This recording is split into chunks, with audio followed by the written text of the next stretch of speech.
Hello, welcome back guys on my channel. Can you see through my skin? Yeah man, Honkai style developer finally demarketed to their next character, and those two characters are the Silver Roof and also the Evanescia. And this Silver is not going to be some things like a base version. This is going to be the Awaken version, and those two characters, the Silver Roof and also Evanescia, are going to be from the same path, which is the Elation path. And this Elation path is a new one which is already released in version 1.0 and is still running with a two banner, which is a Yaogong and also Sparksy. So this Silver Roof is going to be the next anniversary character, or you can say third anniversary character for the Honkai Star Rail. Why am I saying this?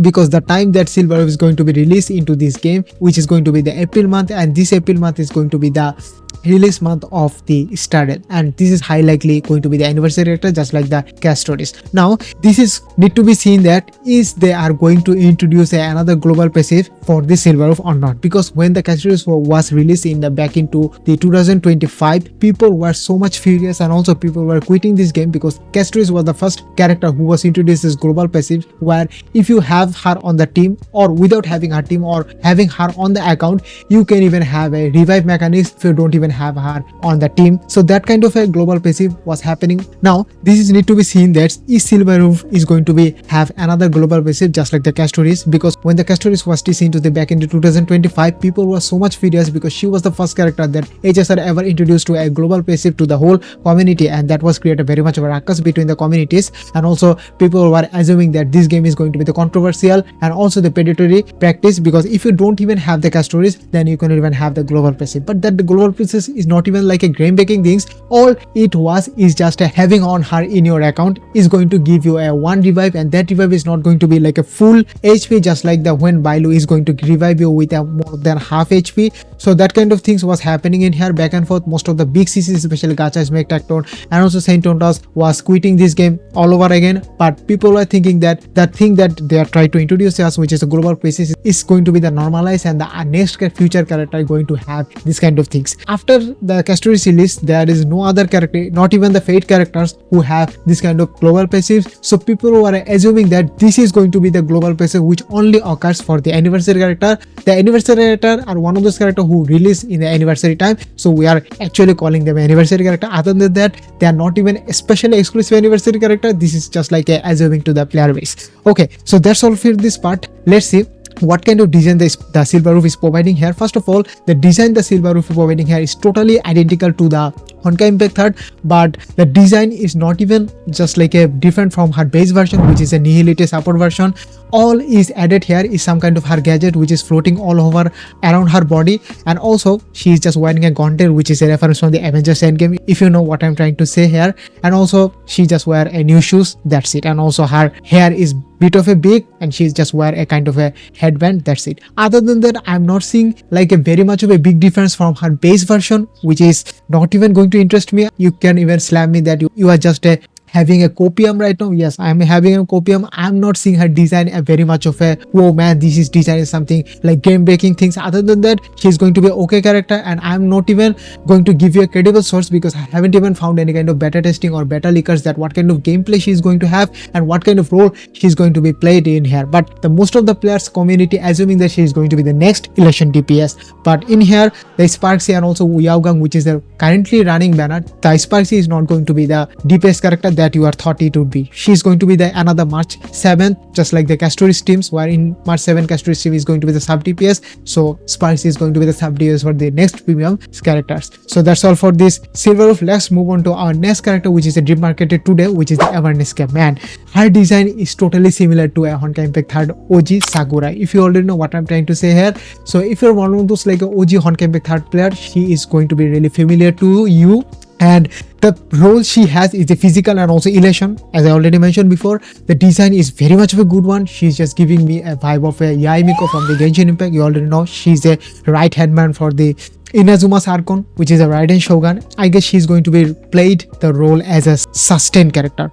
Now the question is, why am I saying that she's going to be the role as a sustained character? Because if I just go through the Castoris teams, first of all, Castoris is a DPS, March 7, which is a sub DPS for the Castoris, and also Sirene, where we already have a Sirene for our relation team, which is the Yao Guang, and also the fourth one slot, which is the Hyacinth, and she is going to be the support for the whole team member, and also they're going to be the ultimate generator for the Castoris. So in here, Evanescia is going to be the sustained character for this election teams. Now, her design is very much of a cool one. She's just giving you a high school girls vibe and also some kind of a exotic vibe. That's the main thing. But one thing is for sure, the way they are just releasing a two most hype character in a one single patch, it is going to generate a high amount of revenue and also going to bring back so many old players. That's a very much of a thing, and also bring back so many new players as well. As now, one thing is for sure, the way they are just maintaining it, that releasing a very much of a quick election character one patch after another, so it is very much of a high likely that you will have a very much of a less resource. Now the question is, why are they doing it?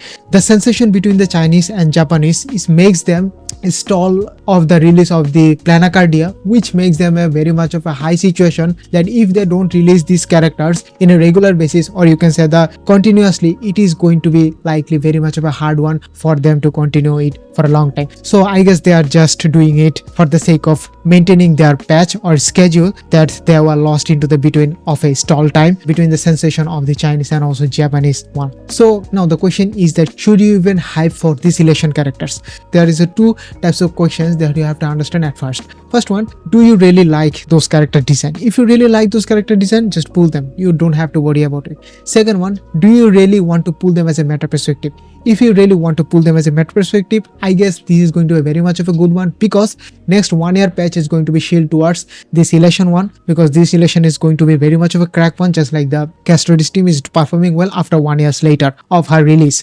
In that case, you have to commit yourself that are you really going to pull for these election characters or not, because this election mechanics is very much of a restriction one, unlike remembrance one. Why? Because remembrance is just giving you allow to you have a like a true damage which can be applicable for each and every team member, such as the break characters Firefly and also Rappa. Those break also can have a true damage, which can also give you a high amount of flexibility in terms of doing the damage of a true damage one. But when it comes to Elation, this is a very much of a restricted one. If you don't even have a full teams of Elation, you cannot even do the AHA damage, which is the main damage source for this whole Elation ones. And if you don't even have the whole team of Elation, the Elation team member only have the chance to generate the punchline, or you can say the AHA points. Outside the Elation path, team members cannot even generate this AHA points. So this is a very much of a restricted one. You have to reconsider before committing yourself, build this team, or you can say the pull those characters. So if you really want to commit yourself that you are going to build the Elation character, I guess this is your time, where already 11 days by the time this video is released. I guess they are going to be very much of a less time that you can even have a time to pull those,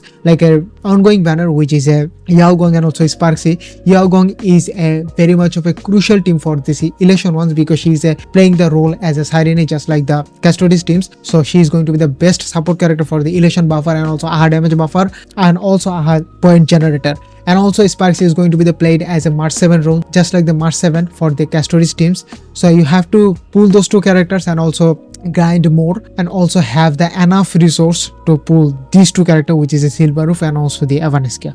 So I guess that's all for it. The two design of character is very much of a good one. I'm very much of a hype those character, and also can, if those characters have a kind of a leak of app. So if I find anything about their kits from the leakers and also other sources, I will be making another video where I'm going to let you know that she is going to be really worth your pull for or not. So I guess that's all for this video. If you like it, leave a like. If you have any kind of comments regarding her design and also her total overall of a character, please feel free to comment on the comment section, and see you in the next video. Peace.